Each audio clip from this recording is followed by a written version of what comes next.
everyone, this is Shel C from PaperOcotilloStudio. Today I'm sharing with you another video hop. This is hashtag Artsy Second Sunday. This hop will be going on the second Sunday of each month of all of 2021. So keep your eyes peeled for that. You can always search the hashtag and find the previous month's art, and there is a lot of it out there. So just keep with us, and of course, go ahead and click on the links below the video to see everyone's contributions this month. They're all great. So I am doing a 5x7 flat panel canvas today for Mother's Day, and I wanted to do all the themes of Mother's Day that I think are appropriate for that holiday. Of course, that holiday coming up next month for the United States. So I started out by just putting some paint and pattern on my background, and I picked a turquoise, a phthalo blue, and a dioxazine purple acrylic paint, and then I'm using a couple stencils from Stencil Girl products and a brush that is it's a makeup brush. They sell it as a makeup brush, and it works really great for stenciling. So I am just adding a lot of pattern and color to the background, trying to cover up all the white because I know that I'm going to be doing some collage over the top. I just wanted to get rid of all that white and all the little crevices of the canvas fabric. So once that was done and I gave it a good dry, then I just wanted to lighten it up just a little bit because it got kind of dark with all those colors. And so I decided to use my silicone brush to just kind of just trowel on some of that lightest color that I used, which is a turquoise type of color. So I'm now going to work on my first collage element. So I just got a piece of scratch paper. This has something printed on the other side, and I kind of tore it to the right size, and then I'm going to collage a bunch of warm toned patterned papers onto it. Actually, this first one that I'm putting on isn't even paper. It is the plastic from a garbage bag, or not even a garbage bag, like the one that you get at the store with your groceries in it. And I put alcohol on that, alcohol ink on that with some stencils one day, and it made some pretty fun collage fodder.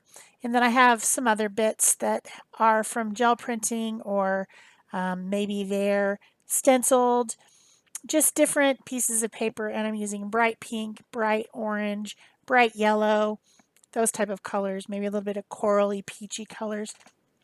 And I'm collaging all of these onto this piece of scratch paper.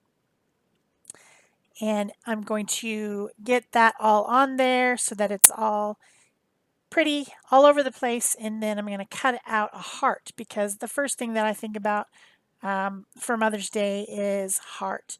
You know, your mom always, I mean, most people's moms are all about giving love and giving love to their children and supporting them.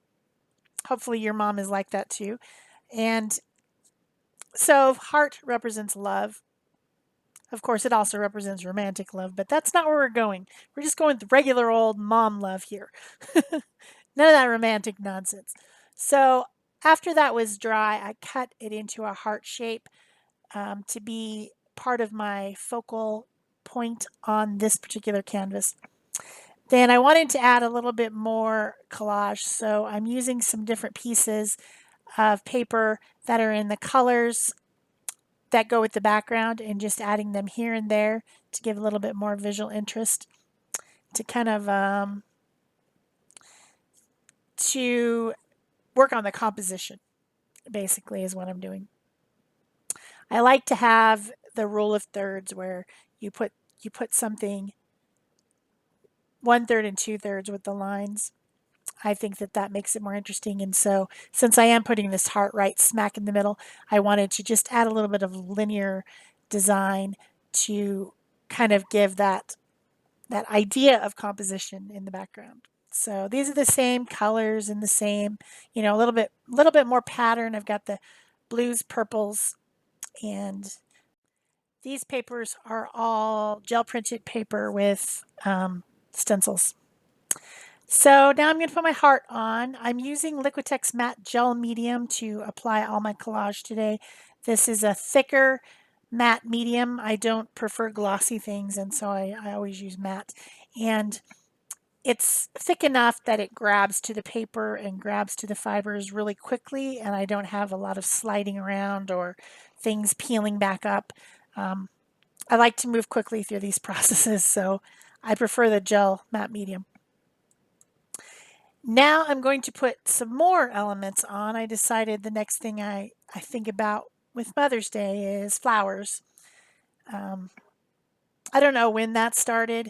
I guess maybe because Mother's Day is in spring, there's flowers that you can pick and give to your mom. I remember picking dandelions, giving them to my mom when I was little. I'm sure she loved the dandelions from the yard, but she was always happy to receive them, and I'm sure any mom would be. My kids weren't so much into picking flowers and things. I have all boys, so I usually receive flowers from the store, and then I put them in a vase for Mother's Day.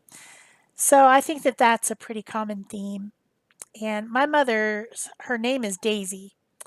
That's like her actual name. So I decided to make a daisy, and a daisy is a white flower usually, unless it's a Gerber daisy or something like that. They come in colors, but I am doing torn paper collage with this. So I tore out kind of a curvy stem out of some green and some leaves, and then I tore out some white paper, and that's just it's got a little bit of pattern on it, but not much. I wanted to mostly go white, white, white.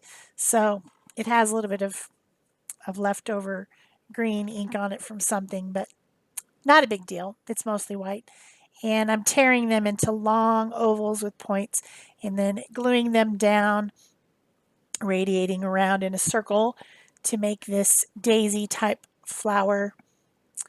Super easy. I'm just putting the matte medium right down on the substrate, putting the paper into it, and then going over the top with the matte medium and my Distress Collage brush to press it down and make sure that it doesn't have any bubbles or wrinkles as much as possible. And I put a yellow center torn out of a different piece of paper. Then I decided that it needed another flower, or I guess first I put some more petals. It didn't have enough petals. They were too sparse, so I tore a few more petals out of the white paper and glued them down to make it a little bit more full and to fill in some of the gaps that I seemed to think were there at the time. I don't think so much now, but I did at the time. I thought it was not full enough. I wasn't looking at a picture of a daisy or anything. I think this is what daisies look like, pretty much. I think. Didn't get any reference material for this piece. So then I also have some light yellow paper, and I decided to make another flower down in the corner because things weren't balanced. I needed something down in that other corner that looked so bare. So I glued these petals down, torn out of a piece of light yellow paper with a little bit of pattern on it. The reason that I love mixed media collage is because I use paper that has interesting patterns as well as color. So you're getting the color of the composition, but you're also getting a lot of visual interest from the different pattern on the paper. And I collect all kinds of papers. So I always have tons of collage paper around to use. And this is what I really love to do. It's my favorite type of thing to do. I do other stuff, but this is my favorite. So then I decided that this flower would be kind of nodding its head forward. So I didn't put something right smack in the center of it. I made the stem attach kind of as if it's almost the flower's kind of facing away from you. And I put on a few more different little leaves here and there. And then I thought I needed one more element because now it feels like there's two big flowers. I've got the heart, but there's two big flowers. The heart now seems like it's kind of the background, so I decided to add a butterfly. My mom loves butterflies, and she has lots of jewelry and clothing and things that are with butterflies. She used to be a teacher before she retired, and she would hatch monarch butterflies in the classroom, and I think also painted lady in some of her classrooms, painted lady butterflies. So she really likes butterflies. I thought there should be a butterfly on there. So I cut the wings out of a piece of lavender paper and then cut a little body. And I decided to go with the butterfly facing, like with both of its wings up instead of open, like instead of facing straight forward, to the side a little bit. So that's my little butterfly. Now I feel like the composition is finished, it's balanced. And I'm just going to go and add a little bit of color over the top using my Stabilo Woody, I guess they're called pencils, maybe they're called crayons. These are highly water reactive pigment in a big fat crayon that you can grip easily in your hand.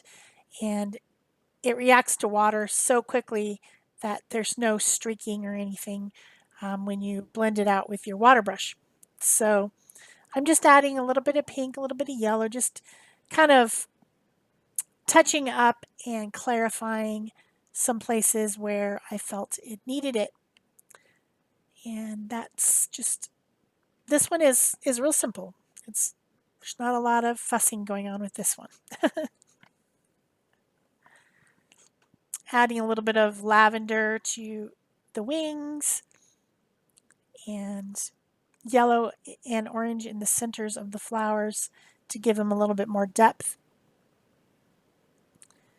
Just because something's white doesn't mean that it's really white. It always has a lot of different colors within the white. So this time I decided to use yellow. I could have used a light blue or a light purple would have been good options for jazzing up the white a little bit, but I went with yellow for this one.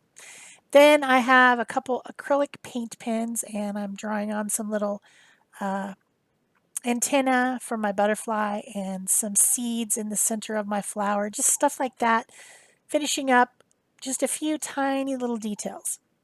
So I hope you've enjoyed this. Please remember to hop to the next video, and the links are below. You can hop to the next one, and then when you get back around to mine, you've hopped through the entire video hop. Also, you may be watching this as a premiere. So if you are, then just look in the chat and watch for the next premiere. That's it for me. Thanks. Bye-bye.